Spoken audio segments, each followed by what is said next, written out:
ಕೇಂದ್ರ ಹಾಗೂ ರಾಜ್ಯ ಸರ್ಕಾರಗಳ ಮಹತ್ವಾಕಾಂಕ್ಷೆಯ ಆಯುಷ್ಮಾನ್ ಭಾರತ ಯೋಜನೆ ಶಿವಮೊಗ್ಗ ಜಿಲ್ಲೆಯ ಹೊಸನಗರ ತಾಲೂಕಿನಲ್ಲಿ ಯಶಸ್ವಿಯಾಗಿ ಅನುಷ್ಠಾನಗೊಂಡಿದೆ. ಸಾರ್ವಜನಿಕರು ತಾಲೂಕು ಆಸ್ಪತ್ರೆಗೆ ಭೇಟಿ ನೀಡಿ ಬಡವರ ಉತ್ತಮ ಆರೋಗ್ಯಕ್ಕಾಗಿ ಜಾರಿಗೆ ತರಲಾಗಿರುವ ಈ ಯೋಜನೆಯ ಪ್ರಯೋಜನ ಪಡೆಯುತ್ತಿದ್ದಾರೆ. ಬಿಪಿಎಲ್ ಕಾರ್ಡುದಾರರಿಗೆ ಈ ಯೋಜನೆಯಲ್ಲಿ ಉಚಿತ ಚಿಕಿತ್ಸೆ ನೀಡಲಾಗುತ್ತದೆ. ಎಪಿಎಲ್ ಕಾರ್ಡ್ದಾರರಿಗೆ ಶೇಕಡಾ 30ರಷ್ಟು ವೆಚ್ಚವನ್ನು ಸರ್ಕಾರವೇ ಭರಿಸಲಿದೆ. ಆಸ್ಪತ್ರೆ ವೈದ್ಯಾಧಿಕಾರಿ ಡಾ ಲಿಂಗರಾಜು, ಈ ಯೋಜನೆಯಡಿಯಲ್ಲಿ ಉಚಿತ ಚಿಕಿತ್ಸೆ ನೀಡಲಾಗುತ್ತಿದ್ದು ಬಡ ಜನರಿಗೆ ಅನುಕೂಲವಾಗಿದೆ. ಕಳೆದ 2 ತಿಂಗಳಿನಿಂದ ಉತ್ತಮ ಸ್ಪಂದನೆ ವ್ಯಕ್ತವಾಗುತ್ತಿದೆ ಎಂದರು.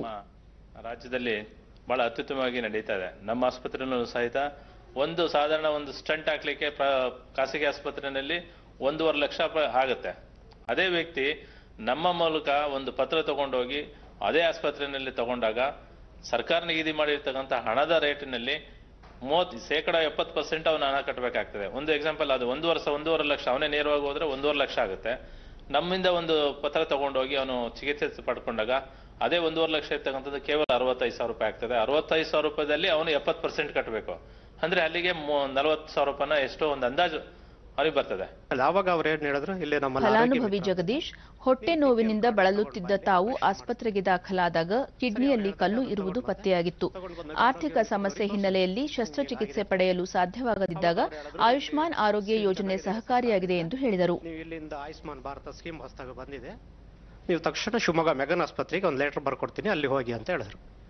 ಅಲ್ಲಿ ಹೋದಾಗ ಡಾಕ್ಟರ್ ಮಲ್ಲಿಕಾರ್ಜುನ್ ಅಂತ ಹೇಳಿ ಅವ್ರು ನನಗೆ ಅದನ್ನೆಲ್ಲ ನೋಡಿಬಿಟ್ಟು ಆ ರಿಪೋರ್ಟ್ ಎಲ್ಲ ತಗೊಂಡು ಅಲ್ಲ ಆರೋಗ್ಯ ಮಿತ್ರದವರಿಗೆ ಇದು ಮಾಡಿಕೊಂಡು ಆಮೇಲೆ ನನಗೆ ಆಪರೇಷನ್ ಕಳಿಸಿದ್ರು. ಇಲ್ಲಿ ಮಾಡಲ್ಲ, ಮ್ಯಾಕ್ಸಲ್ಲಿ ಮಾಡಿಸ್ತೀನಿ, ನಿನಗೆ ಫ್ರೀ ಆಗುತ್ತೆ ಅಂತ ಹೇಳಿದ್ರು. ಅಲ್ಲಿ ಆಪರೇಷನ್ ಮಾಡಿ 6 ದಿನ ಇಟ್ಕೊಂಡಿದ್ರು. 1 ವಾರದ ಮೆಡಿಷನ್ನು ಮತ್ತು 100 ರೂಪಾಯಿ ನನಗೆ ಬಸ್ ಚಾರ್ಜಿಗೆ ಅಂತ ಕೊಟ್ಟು ಕಳಿಸಿದ್ದಾರೆ. ಆಯುಷ್ಮಾನ್ ಭಾರತ್ ಆರೋಗ್ಯ ಮಿತ್ರ ಕಾರ್ಯಕರ್ತೆ ನಾಗವೇಣಿ, ತಾಲೂಕು ಆಸ್ಪತ್ರೆಯಲ್ಲಿ ಈವರೆಗೆ 100 ರೋಗಿಗಳು ಈ ಯೋಜನೆಯಡಿಯಲ್ಲಿ ಚಿಕಿತ್ಸೆ ಪಡೆದಿದ್ದು ಹಲವರನ್ನು ಹಿರಿಯ ವೈದ್ಯರ ಸಲಹೆ ಮೇರೆಗೆ ಹೆಚ್ಚಿನ ಚಿಕಿತ್ಸೆಗೆ ಜಿಲ್ಲಾಸ್ಪತ್ರೆಗೆ ಕಳುಹಿಸಿಕೊಡಲಾಗಿದೆ ಎಂದರು.